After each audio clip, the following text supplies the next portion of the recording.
Ina shaida kuma da gadarin sa rayuwa ni ke ce babu ke ba za na yi murmushi ba.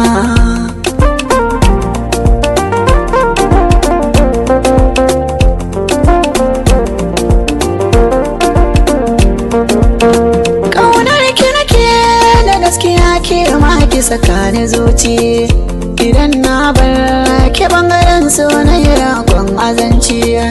Ina bari da kirke na ki wuce min takaici.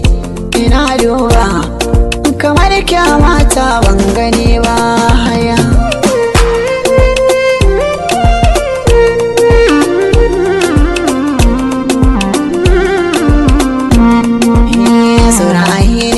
Sani ba zan yada kewa da tsanani na yi alkawar abadan ba zan yi nisa da kewa.